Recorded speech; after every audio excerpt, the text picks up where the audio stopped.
Iaciu Tudor, vârsta 40, funcționar public.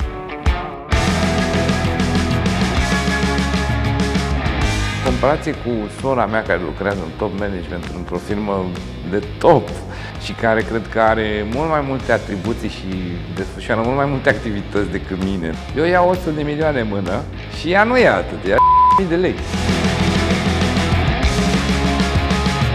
ANOFM, Ministerul Muncii, Ministerul Agriculturii, APIA, Agenția de Plăți și Intervenții pentru Agricultură, Ministerul Dezvoltării.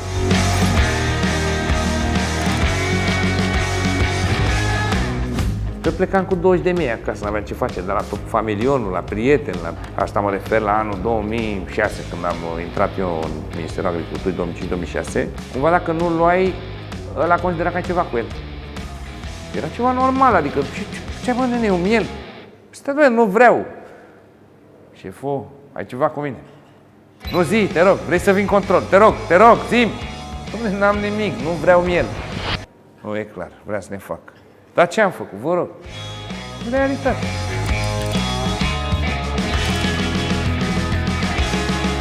Păi despre asta e vorba, mie mi-e rușine să spun că sunt funcționar public.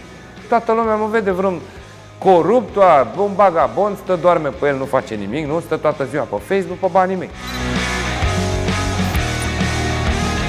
Nu mai vreau să fiu parte în acest complot, în această cangrenă. O să mă întrebe Matei, mă, dar tu ce ai făcut? Ce o să-i spun? Păi i-am scris tată la DNA, dar ăia dormeau pe ei. M-am dus la recorder, m-au și filmat ca să fiu gata, să mă vâneze direct, să știe cu cine e. Nu mi-e frică. De-aia vreau să plec, pentru că mi-e rușine de asta, mi-e rușine de asta.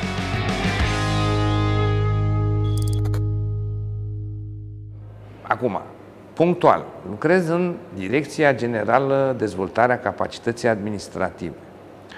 Pe perioada 2007-2013 s-au cheltuit sume importante de bani pentru ca voi cetățenii să întâmpinați atunci când vă duceți la ghișeu niște servicii mai de calitate, mai rapide, care să vă ușureze viața, modul de viață. Dar pe scurt, cu toți banii pe care i-am acordat diverselor proiecte, eu vă pot spune cu sinceritate că lucrurile nu funcționează.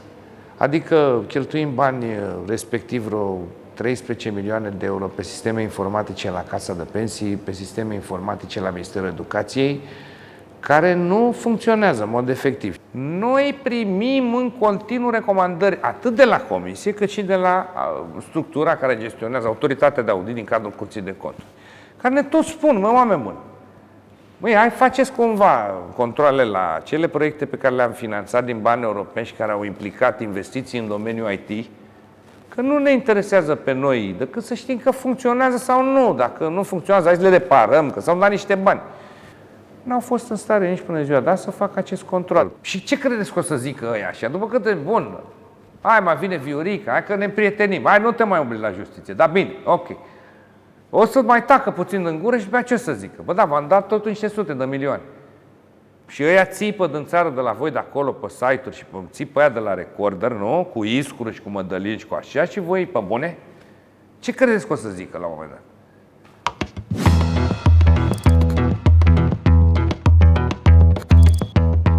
Raportul pe care domnul Orlando l-a spus 3-1, adică 1 muncește, 3 stau, nu e departe de realitate. S-ar putea să fie mai mulți care stau. Oameni care încasează salariul și nu vin la serviciu. Oameni care sunt incompetenți și încasează salariul pe nemerit. Că lucrurile sunt, practic, într-un moment de cangrenă, că eu de-aia și vreau să plec. Adică eu nu cred că se mai poate face ceva. În momentul în care vă dau la dispoziție, nu? State de plată pentru oameni care nu vin la birou și nu servesc funcția publică, să nu-și fac treaba, nu și aduc aportul către cetățean pe banii pe care iau în mod efectiv. Și nu mă refer aici la salarii de alea de 1500 de lei, 2000 de lei, mă refer la salarii de 6500 de lei, 7000 de lei pe execuție. Prin subordinea mea, a venit una de la DGSPC Vrancea, adusă pe care n-am văzut, a mai venit una de la DGSPC Sector 3, sau nu știu unde a lucrat aia, care la fel venea când avea dumneavoastră chef, nu veneau la serviciu, trebuia să le confirm eu pontajul pe care nu l-am confirmat. Adică cu obiecțiuni, în sensul prezența doamnei cutare, nu se confirmă. M-am asigurat scriindu-le celor de la Ministerul de Interne care monitorizează accesul în instituții. Că nu puteai să te teleportezi, engage și gata, ești la birou, semnezi condica. Că se intri prin niște cartele, niște bariere cu cartele magnetice, e monitorizat video. Culmea e că am scris în sesizarea la Comisia de Disciplină toate aceste aspecte și le-am depus și probe. Asta se întâmpla în anul 2018, am dat-o domnului Paul Stănescu, dar probabil că dumnealui n-a. Hai mă, Tudor, stai liniștit. Mă, nu-i momentul acum. Pe bune, ce-ți lipsește ție? La ce, nu ești mulțumit în administrația publică? Păi sunt, dar nu e ok. Hai, lasă, vezi tu de treaba ta, că nu-i momentul acum. Am zis mai devreme. Astea sunt răspunsurile. Ce să-ți răspundă? Că, practic, dacă se dorea să se facă ceva, se făcea instituțional, nu clasa sesizarea la Comisia de Disciplină cu toate probele alea, domnul Paul Stănescu. Nu clasa. Făcea ceva, băi, stați puțin, veniți mă încoaie, ia. Mă vin eu într-o dimineață la 8 la voi acolo, ia să vedem, mă. Bă, sunteți chiar la birou toți? Trimitea un băiat de la partid, pus consilier, nu? Ia du-te, mă, vezi ce fac ei acolo, mă, frate, să duc la birou sau iau 7.000 de lei pe lună degeaba.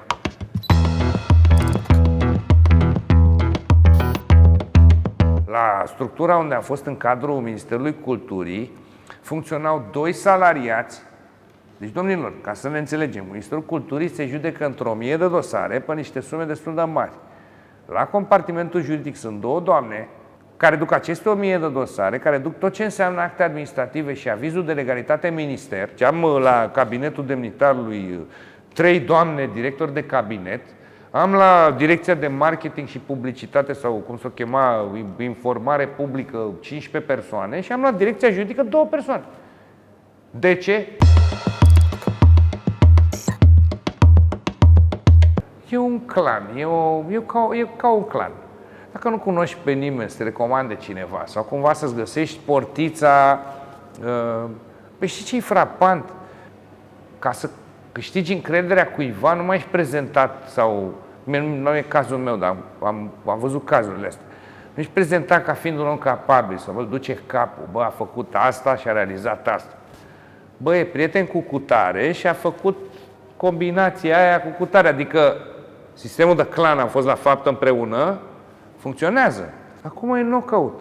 Acum nici nu-și revin. Toți care ocupă funcții în administrația publică, acum trebuie să aștepte și așteaptă, de fapt, să vadă ce se întâmplă cu tăticii lor, că ăsta e sistemul de clan. Cine ne conduce? Ăla s-a dus. Cine vine acum? Și acum e bătaie și nu se mișcă nimic. Ia pune-te tu în locul unuia care are 3500 de lei rate și un salariu de 6000 de lei. Cu 2 copii. Păi tu ai face garagați? Sau ai zice, cât mai am de mâncat? Păi am 40 de ani, mai am 20 de ani și aia e și nu se schimbă oricum nimic. Că dacă după 30 de ani, după ce au murit ăia, nu s-a schimbat nimic. Îmi trăiesc viața așa, 2 concedii pe an, să dea Dumnezeu să nu se îmbolnăvească copiii. Despre asta vorbim, nu? Despre ce vorbim? Și tu cine vrei să sari? Ia fă revoluție. Ia vină împotriva mea și spune mie ceva. Că mai sunt și de ăștia care mai știu legea până între ei și care mai strunez lucrurile și cu care nu te pui. Și care mai știu și cum să te ia. Adică, ia ce are ăsta, ia. Ia să băgăm la un click distanță, bă, sorsa acolo, măsa acolo, ia, hai. Hai că mi-a deranjat. Hai că vorbește și urât ăsta. Păi nu e mulțumit că te asub de la statul român prin grija mea? Bă, ai greșit, gata. Și ați mute câinii pe tine, nu? M-am mai pățit-o. Și ce vei face atunci? Un om normal, un om, cum ți-am zis eu, o femeie singură, cu 2 copii sau ceva, că tot numai femei în administrație, nu? Sunt și bărbați, dar multe femei, nu? Ce să facă aia? Ce o să zic? Să încearcă să se fofileze, când îi dă șeful vreo de-asta nasoală, bagă un medical, are copilul probleme, ca să nu-și asume pe semnătură, că oamenii judecă, se gândesc. Doamne, stai puțin, că mă duc în vacanță. Selecția funcționarilor publici să fie făcută pe niște criterii de competență. Asta nu e complicat de făcut. Asta nu trebuie decât să-ți facă o firmă de HR care cred că și asta îți face pe gratis. Bine, mă, pentru statul român fac asta. Nu, uite, fac asta. Fac un sistem electronic să se înscrie cei mai performanți, îi selectați electronic, cum vreți voi. Totul transparent. Adică, pe bune. Adică numai se vrea. Dar cine crezi tu că o să... Nu vedeți discuțiile, vin alegerile. Păi ia să vedem 4 milioane de funcționari, cu cine crezi că votează? Că acum dacă aș fi un funcționar normal, la cap, aș zice, păi stai, am 100 de milioane. Păi ce m-a întâmpit? Păi Viorica ce nu-i bună? Oricum nu-i capabilă să ne strunească, deci oricum stau și frec pisoiul, că dacă la cap nu știe ce să-și ceară, eu mă uit la el și asist cum el stă pasiv și se uită la mine, nu? Și zic, da, șefa, da, sigur, da. Sau îi zic direct, asta nu se poate. De ce? Nu știu, caută tu. Și ea nu știe unde să caute. Și atunci nu, eu ca funcționar public, un om normal la cap, ce-ar fi? Bă, păi stau liniștit, îi votez tu pe ăștia, că e bine așa. Pe ce-mi lipsește mie?